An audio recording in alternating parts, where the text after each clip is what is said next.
সুপ্রিয় দর্শক, আসসালামু আলাইকুম। স্বাগত জানাচ্ছি নতুন আরেকটি ভিডিওতে। ভারতের অর্থায়নে 8টি রেল ও সড়ক প্রকল্পে কাজ গত প্রায় 1.5 মাস ধরে বন্ধ, তাই প্রকল্পগুলো বাস্তবায়নে আরও দেরি হচ্ছে। গত 5ই আগস্ট শেখ হাসিনা সরকারের পতনের পর ভারতীয় ঠিকাদারি ও পরামর্শক প্রতিষ্ঠানের কর্মীরা নিরাপত্তার কারণে বাংলাদেশ ছেড়ে চলে যাওয়ায় এগুলো কাজ বন্ধ আছে। গত 10 সেপ্টেম্বর অর্থ বাণিজ্য উপদেষ্টা সালেউদ্দিন আহমেদ বলেছিলেন, ভারতীয় অর্থায়নে যেসব প্রকল্প দেশের জন্য গুরুত্বপূর্ণ সেগুলো চলমান থাকবে। ওই দিন উপদেষ্টার সঙ্গে দেখা করে বাংলাদেশে নিযুক্ত ভারতীয় হাইকমিশনার প্রণয় ভার্মাও বলেছিলেন, ভারতীয় ঠিকাদাররা দেশে ফিরে প্রকল্পগুলোর কাজ দ্রুতই শুরু করবেন। তবু যেন অচল অবস্থা কাটছে না কিছুতেই।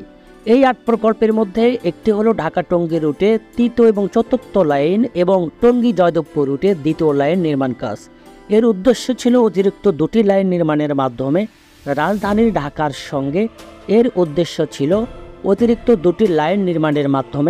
রাজধানী ঢাকার সঙ্গে রেল দেশের অন্যান্য অঞ্চলের রেল নেটওয়ার্কের সক্ষমতা বাড়ানো।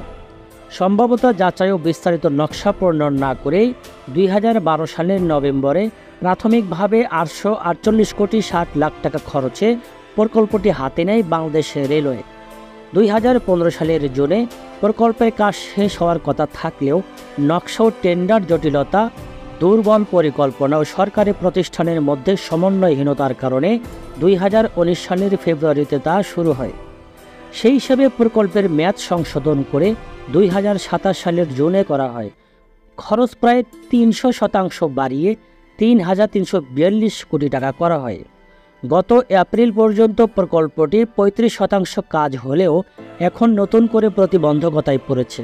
নিরাপত্তার কারণ দেখিয়ে ঠিকাদারি ও পরামর্শক প্রতিষ্ঠানে যুক্ত 50 জনেরও বেশি ভারতীয় গত 5 আগস্টের পরে দেশ ছেড়েছেন, তাই প্রকল্পগুলোর কাজ এখন বন্ধ।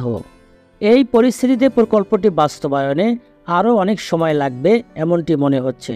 প্রয়োজনীয় নিরাপত্তা ব্যবস্থার চেয়ে বাংলাদেশ রেলওয়ের মাধ্যমে সংশ্লিষ্ট কর্তৃপক্ষকে চিঠি দিয়েছে বলে জানা গিয়েছে। 3টি এলওসির আওতায় $7 বিলিয়ন বেশি ঋণ দেওয়ার কথা ভারতের। 2010 সালে 15 প্রকল্পের জন্য $862 মিলিয়ন প্রথম এলসি, 2016 সালে 12 প্রকল্পের জন্য $2 বিলিয়ন এলসি সই হয়। এছাড়াও 15 প্রকল্পের জন্য $4.5 বিলিয়ন তৃতীয় ঋণ চুক্তি সই হয়। সব মিলিয়ে 3টি এলসির আওতায় 42টি প্রকল্প আছে। এর মধ্যে 14টি প্রায় $410 মিলিয়ন বা প্রথম 2টি ক্রেডিট চুক্তির আওতায় সামগ্রিক প্রতিশ্রুতি প্রায় 6% খরচ হয়েছে। চুক্তির শর্ত অনুসারে প্রকল্প সংশ্লিষ্ট সব উপকরণ ভারত থেকে আনতে হবে এবং ঠিকাদার পরামর্শক ভারত থেকেও আনতে হবে। এছাড়াও দ্বিপাক্ষিক প্রকল্পগুলোও ক্ষতিগ্রস্ত হয়েছে। প্রকল্প কর্মকর্তারা জানিয়েছেন, গণঅভ্যুত্থানে আওয়ামী লীগ সরকারের পতনের 2-3 দিন পর ভারতীয় হাইকমিশনের নির্দেশে ভারতীয় অর্থায়নে পরিচালিত প্রকল্পগুলোর সঙ্গে জড়িতরা ঢাকা ছাড়ছেন। সম্প্রতি ভারতের পররাষ্ট্র মন্ত্রণালয়ের মুখপাত্র রণধীর জয়সওয়ালের বরাত দিয়ে ইন্ডিয়ান এক্সপ্রেসের প্রতিবেদনে বলা হয়, বাংলাদেশে অস্থিরতার কারণে দ্বিপক্ষীয় প্রকল্পগুলো ক্ষতিগ্রস্ত হয়েছে। ভারতীয় পররাষ্ট্র মন্ত্রণালয়ের মুখপাত্র আরও বলেন, কিছু প্রকল্পে কাজ থমকে গিয়েছে, আইন শৃঙ্খলা পরিস্থিতির কারণে কাজ ব্যাহত হচ্ছে। পরিস্থিতি স্থিতিশীল হলে আমরা ঢাকার সঙ্গে কথা বলবো।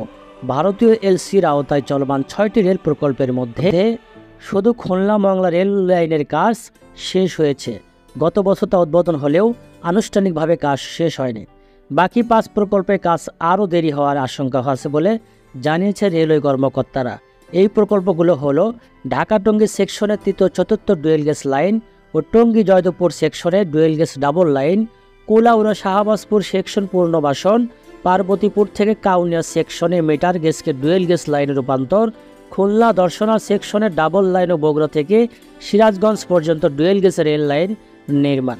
রেল প্রকল্পের সঙ্গে জড়িত ভারতীয়রা এখনও ফিরে না আসায় কাজগুলো আটকে আছে। ঢাকা টঙ্গী রুটে 3য় 4র্থ লাইন তৈরির কাজে ভারতীয় ঠিকাদাররা না থাকায় গত 3 মাস ধরে বেতন না পাওয়ায় স্থানীয় কর্মীরা চরম সমস্যায় পড়েছেন। এছাড়াও সড়ক ও জনপথ অধিদপ্তর ভারতীয় এলওসির আওতায় 2টি প্রকল্প বাস্তবায়ন করেছে।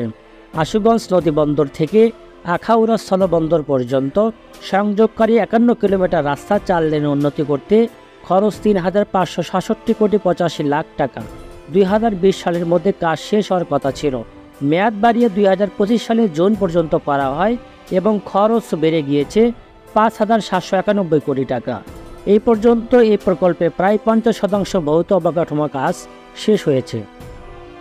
এই প্রকল্পেও ভারতীয়র এখনও ফিরে না আসায় কাজ বন্ধ আছে। এছাড়া কুমিল্লার ময়নামতি থেকে ব্রাহ্মণবাড়িয়ার ধরখার পর্যন্ত 50 কিলোমিটার রাস্তা 4 লেনে সম্প্রসারণে নেওয়ার উপর প্রকল্পটিও এখনও প্রাথমিক পর্যায়ে রয়েছে।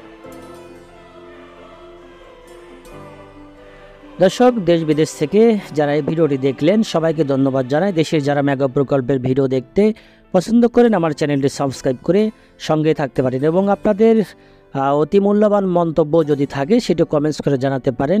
আমি বরাবর চেষ্টা করি সকল কমেন্টসের উত্তর দেওয়ার জন্য। আগামী কোন প্রকল্পে ভিডিও দেখতে চান সেই কমেন্টসটি করে জানান, আমি চেষ্টা করব সেই ভিডিওটি আপনাদের মাঝে তুলে ধরার জন্য।